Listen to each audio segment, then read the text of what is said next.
DS Automobile espère qu'une nouvelle motorisation électrique et un nouveau nom donneront à sa berline haut de gamme de la taille d'une Volkswagen Golf une crédibilité accrue lors de son arrivée au premier trimestre 2026. Lancée sous le nom de DS4, elle s'appelle désormais DS numéro 4, dans la lignée de la toute nouvelle DS numéro 8, et bénéficie pour la première fois d'une motorisation 100% électrique, ainsi que de nouveaux éléments de style et de technologie améliorés.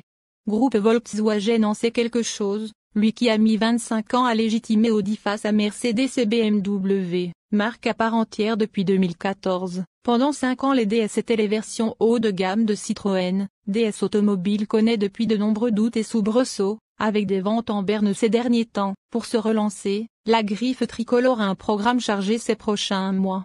À commencer par le lancement, en septembre, de numéro 8, une 100% électrique dont la nouvelle numérologie sonne comme un changement de génération. Quelques semaines plus tard, ce sera au tour de la DS4 restylée, rebaptisée numéro 4 pour l'occasion, de faire l'actualité dans les concessions, alors que le remplaçant du DS7 est prévu l'an prochain et l'on peut parier sans grand risque qu'il s'appellera numéro 7. Lancée en 2021, la seconde génération de DS4 adopte donc le nom numéro 4 et, pour marquer la rupture avec le modèle qu'elle remplace, s'offre une face revue encore plus statutaire, avec en point d'orgue une signature lumineuse articulée autour du logo DS éclairé, un gimmick présent en série sur toutes les versions, les designers sous l'égide de Thierry Métro ayant agrandi la nouvelle calandre noire et allongé le capot de 1,2 cm, histoire d'élargir visuellement la voiture au maximum, alors que ses côtes extérieures restent identiques, avec 1,83 m de large sans les rétros.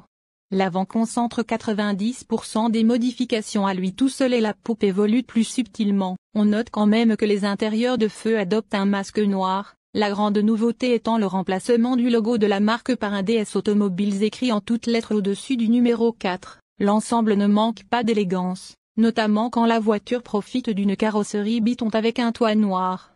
En revanche, les amateurs de couleurs feront grise mine devant le nuancier à leur disposition. Pour des raisons d'efficacité industrielle, au menu, seulement du blanc, du noir, du gris et une nuance vol de nuit au reflet violet.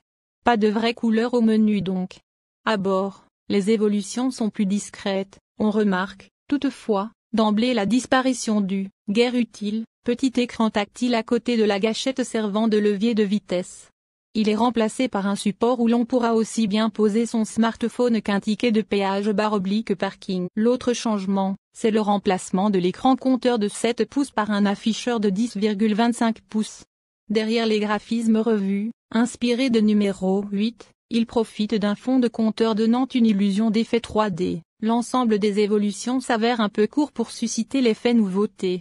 Toutefois, l'habitacle conserve ce qui fait le charme des DS, à savoir des matériaux exclusifs rarement disponibles sur les compacts haut de gamme, BMW série 1, Audi A3, Mercedes classe A pour ne citer que les allemandes. Au programme, selon le niveau choisi, du textile, de l'alcantara, mais aussi du cuir nappa à la confection bracelet, sans oublier des parements en vrai bois, notamment sur les contreportes. Sachant que celle de l'arrière s'avère aussi soignée que celle de l'avant, une rareté à ce niveau de gamme, du 109, la numéro 4 n'en manque pas non plus du côté des moteurs.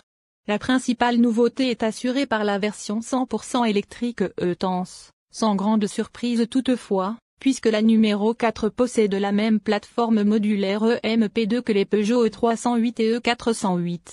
La DS hérite d'ailleurs de la configuration de cette dernière. Elle reçoit la même batterie type NMC fournie par Catl, dans sa version la plus généreuse compatible avec cette base technique, offrant 58,3 kWh de capacité nette, 61 kWh brut. Ainsi dotée, la DS numéro 4 annonce une autonomie mixte de 450 km.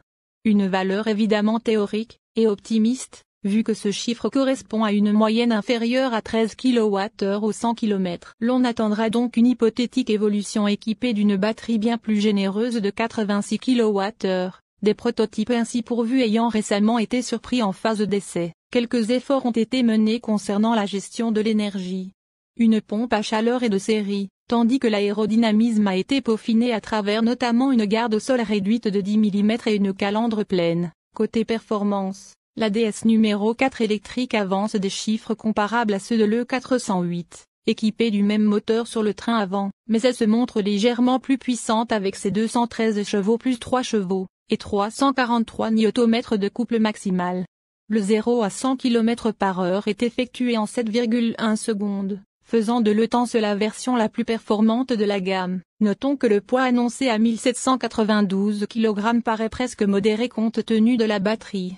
Cela devrait permettre de préserver les qualités dynamiques de l'auto, tout en évitant de trop grosses modifications des trains roulants. DS prévoit seulement quelques ajustements de suspension à la marge pour compenser le surpoids, environ 200 kg de plus que le PHEV 225 chevaux. Aucune révolution n'est à signaler en matière de recharge, dans la moyenne de ce que proposent les autres compacts électriques du marché. La DS numéro 4 revendique 11 kW en courant alternatif AC et 120 kW en charge rapide DC, quand la Renault Mégane E-Tech accepte 130 kW.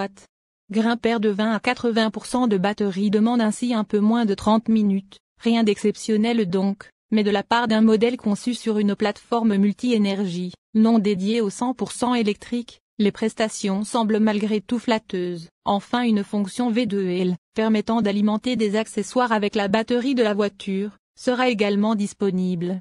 Outre l'électrique, 2 motorisations sont prévues au lancement de la DS numéro 4 restylée, mais aucun diesel n'est disponible dans l'immédiat. Le 1.5 Blue HDI 130 chevaux reviendra au catalogue en fin d'année ou début 2026.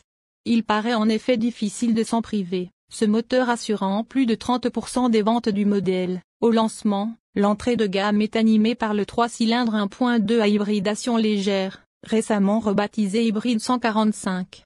L'hybride est rechargeable présente en revanche 2 évolutions notables. Si la partie thermique est toujours assurée par le même 4 cylindres 1.6 de 180 chevaux, le moteur électrique développe désormais 125 chevaux, soit un gain d'environ 10%. Ce léger surcroît de muscles n'a pas d'impact sur la puissance combinée, toujours établie à 225 chevaux, mais il permet de grappiller quelques dixièmes face au chronomètre, 0 à 100 km/h en 7,4 secondes, soit 0,3 secondes d'amélioration. Plus marquant, la batterie offre désormais 14,6 kWh de capacité nette, contre 10 kWh auparavant, ce qui porte l'autonomie électrique à 81 km. Théorique, là encore. Revers de la lourde et encombrante médaille, le volume de coffre, déjà modeste, perd encore 30 litres et chute ici à 360 litres. À comparer aux 430 litres de la DS numéro 4 en hybridation légère et aux 390 litres de la version 100% électrique, les prix de la numéro 4 ne sont pas encore connus, mais ne devraient guère évoluer par rapport à l'actuelle DS4 qui démarre à 39 000 € en diesel et 39 620 € en hybride 145. Toutes deux étant livrées avec une boîte automatique. Reste qu'on ne peut que regretter, à l'image du nuancier désormais limité, que DS limite les options disponibles. Ainsi, la numéro 4 ne proposera plus d'amortissement piloté, toutes les variantes se contentant d'une suspension passive.